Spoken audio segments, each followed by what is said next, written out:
Ag kaya de mga ni hay kakaabot ang namon halin sa kahabaong biyahe. Mauda ta na basi sa abroad gato timo nga aghalin ho. Basi may mga sikulit ag sitapil dagilang timo. Huray-huray makami. Saktong-sakto pa naman hay ginaoy gid kami sa yakas kahabaong traffic. Ay imaw day inyo. Nahuyat man ninyo nga traffic do sa makamu magparamanaw. Wa ay makamudot basuyon hay may mga buot do kamo. Igo kamo do ka do maabot sa inyong naparangpan. Wa ay do kamot maabutan. Kung mga kaylula pa hay paagto pa yang tinyo balik de tanda himauda tana hay dali lang bago dutanan hay mamangan taanay para digbirinurok itiyan takado sa pilahan. Ag syempre daghang salamat gid gali sa nag-sponsor it akon nga pangmangan. Na-appreciate ko gido imong kooperasyon. Char. Ayaw di ma.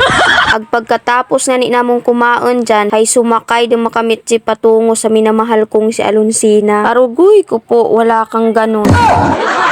Pagkapanaog nga ni namon gumamit gidad kamit Google Map para hindi kami maligaw. Ugaring mat sa iba matay nakapindog tuya sa map. Pinundo ba naman kami dugto sa iba ta nga building? Agaray naburong dugid makami kung ano'y ubraho namon. Insakto may ginatudo ka map pero iba tanay among ginabutan. Mayada nga ni dyan si Mr. M ang tangi kong sandalan sa oras ng kagipitan. Yan ay ang magtanong at wag magduda dahil hindi kanya iiwan sa oras na siya iyong kailangan. Maasahan mo siya 24 oras. Abuta na nagasarano nga. Ugaring hakaraan pa kami kamagurang pagpangutan na namon. Banaati mo namangkot kami kana pagkatapos ng sabton ipangutana namon. Umuroy-uroy ang tamong ag mamangkot dumadugto sa gabaligya ka street food. Agaray nahakaraan gid makami kamayam. Hay hamat di kuno namo imagpatihon. Mauda ay ginahambay nandang huga ang kuwa ay timot kwarta di timo mapatihan. Hay pasini siya patawad ang dukuya. Iwanon hay nagapanigurado madaad tamon nga hindi makami magtayang. Hambay nga ni nanay parihas lang dado sa gaasawa kaw nga pag-isipan mo gidapat itmayad do imong ubrahon kung sigurado kaw dagid baya nga mayad sa imong desisyon nga hindi mo dapagnuyan sa urihi. Dahil buko makuno dadot kanon nga kung isubo mo ag mapaso kahay pwede mo pang iluwa.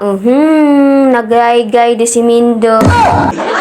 Fast forward, pagkatapos itanan-tanan namong pinagdaanan dyan ho, hay natapos dagid may lakari namin sa wakas. Agaray, na parang gutom dagid makami kaamong ubra. Hambay ko nga ni, hay hamos maagi kita sa Idaram at LRT. Usuyon tadugto si Nening B. Mabakay kita kapaninda na para mabusog makita ka doon. Ugaring, sa kasamaang palad, hay waay tamog kiririta. Hambay nga ni Nanda, hay lumipat data kuno imat pwesto. Mauda tana, hay hamos dugto dayang kita kay Nining S. Marado pa may mga puwak namon. Ginahanghang da kainusoy kay Nening B. How ino. Hay paiwan mga angkod nyo. Mga ngirit dayagi. Ayaw di ma.